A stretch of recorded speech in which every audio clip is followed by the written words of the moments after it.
So we have an auto admit threshold for students who score 1460 or higher on their SAT. And if students are below that threshold, it's not like they don't get in, but we ask for two more bits of information. The first is scores on their AP and IB exams, and then three greatest verifiable achievements. So each of those are supposed to be described in one sentence, and the goal is to just really keep it as simple as possible. This is exactly what we care about. This is what we're asking for, and keep it transparent. What problem do you think we're solving with this? So I think we're solving a lot of problems. The most obvious one, and the first one, is that the current process is very cumbersome. It asks quite a lot of faculty to spend time going through essays, scoring essays, spending time in meetings, debating different students. And so if we're able to cut down that process and actually just focus on signals that truly matter for student success, then I think that's probably the biggest problem that we're solving right now. Well, it wasn't just cumbersome on the faculty side. It was cumbersome on the student side as well. Students are applying to however many dozens of colleges they apply to in this day and age. They have to write different essays for each of those applications. And to write one, just write for each application they write, that's another however many hours they have to put into it. And that's assuming that the essays we get are actually written by them and not written by something like ChatGPT. Yeah, it's hard to assume that now, isn't it? Very hard, especially when some of them leave the prompts in the essays they submit. Wow. That's pretty good. That happens now. Yeah. So when I was applying to college, they took the ACT, the SAT, and then when I was applying to grad school, they took the GRE reading, writing, and subject test. That's what I had to take. And I got into grad school on the basis of my subject test score, because that was actually a pretty well-designed test that rewarded you for having read things. Can you imagine? I don't think I would have gotten into that grad program today because they no longer require those scores. So if I'm being evaluated on the basis of the skills that are rewarded in those tests, and somebody else is being evaluated on something else that might even be political or something that isn't directly related to their intelligence or the quality of their work, I got to say that doesn't quite seem fair to me. And I think that if our merit first policy lets apples be compared to apples and sees human beings as free agents rather than kind of members of a category, I think that's a great advance. I don't know what y'all think. Yeah. Yeah, no, I think that one way I like to think about it is that this policy is actually giving us a lot more diversity of thought simply because we're not asking students to try and conform. So what do I mean by conforming? I mean all of the other essay stuff, all of the potentially political stuff that you have to submit as part of a traditional college application. That forces students to try and talk a certain way or be a certain person. And so I think what you get with the old policies, you actually get a range of IQ, right? A range of preparation for college, but you get pretty much conformity on all the other dimensions. The students are basically the same. With a new merit first policy, you get the opposite. You get really bright, highly intelligent students, and you get a range of perspectives because you're not actually selecting on perspectives by definition. So I'm really excited to meet this second class that we have here at UATX, and Yeah. it should be fun. Yeah. What Professor Puelz said about students trying to fit a certain mold is something we see across the applications, not just at the student level. We've seen this in our faculty applications as well. Faculty at a certain point are coached on what they should say when they're applying to programs. So we will get impersonal statements without any prompting. We'll get a DEI statement in there because they've become accustomed to that's what programs are actually asking for. You know, as a teacher, this is a problem, right? Students sometimes try to guess what you think.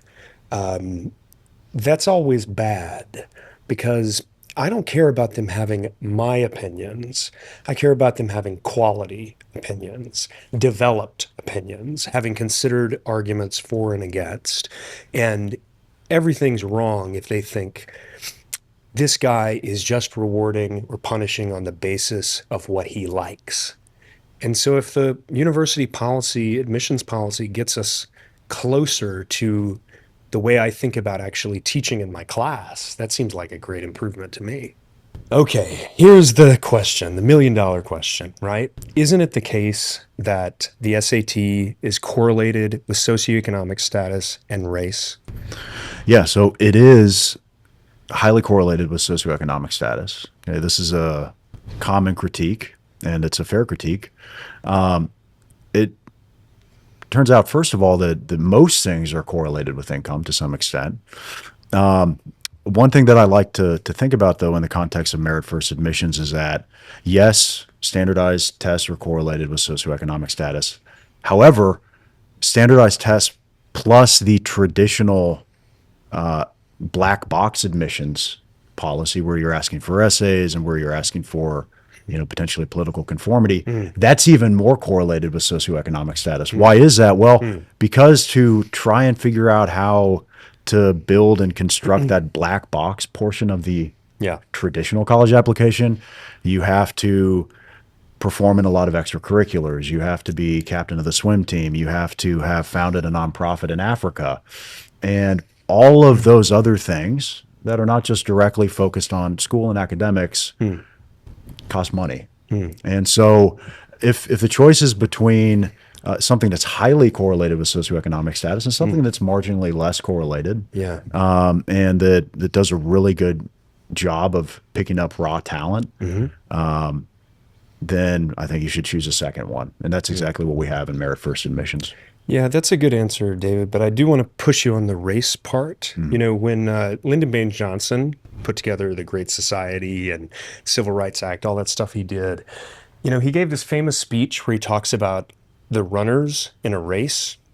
And the idea is that if you've already let one group of people, the whites, have a head start and the blacks have to catch up, that's not fair, right? You need to move the line. I think a lot of people today find this a very patronizing attitude, but in the moment, I think it might have made sense. What about that? Are we still dealing with a situation where true merit-based consideration always favors whites?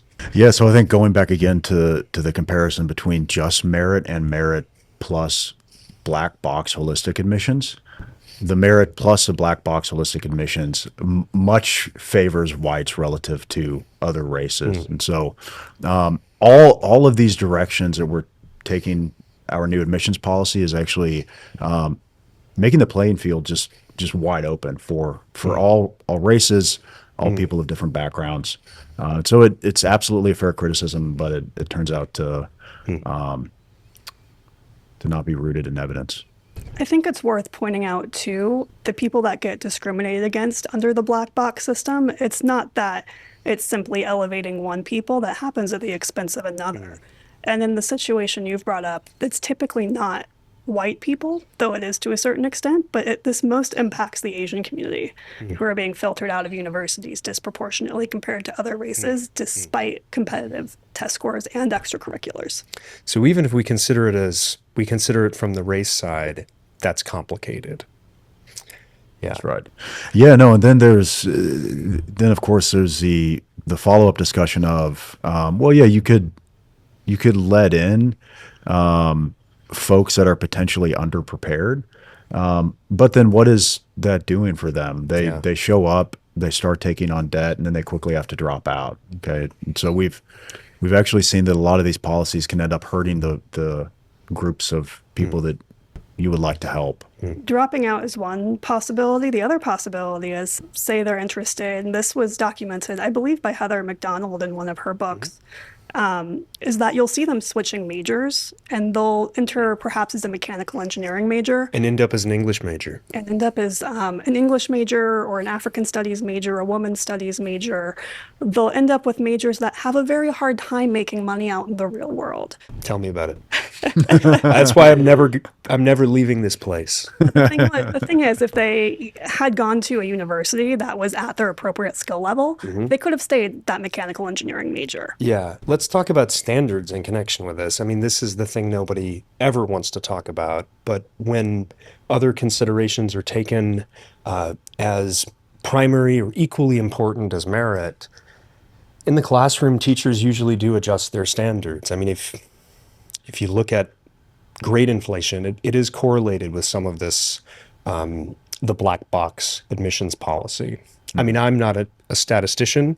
I don't know the statistics off, the top of my head, but my sense from what I've heard is that grades have gotten higher since about 1960. Yeah, I mean, yes, so you have a broken incentive structure within the traditional institutions where students are brought in under black box policies, traditional policies that aren't selecting only on intelligence, and then simultaneously you're trying to keep your graduation rate as high as possible. Well, what do? Well, you have to pretend that the students are doing well and excelling when in fact they actually aren't, and so then it becomes a major problem, right? Then you have these grade compressions. The GPAs are compressing towards 4.0. I think the average GPA at Harvard is 3.8. Yeah. And yeah, at Yale, it was not uncommon to give an A- or a B+. It makes the problem go away. That's right. Not that I ever did that. My favorite thing about this policy is that it eliminates or almost eliminates the possibility of personal caprice in the decision-making process. Fairness involves regularization and standardization, not based on opinions, whims, emotional preferences that a decider has. Basically, an opportunity to decide in this way is an opportunity to be unjust, to be tyrannical or unfair. And so I think removing those opportunities is a very constitutionalist thing to do.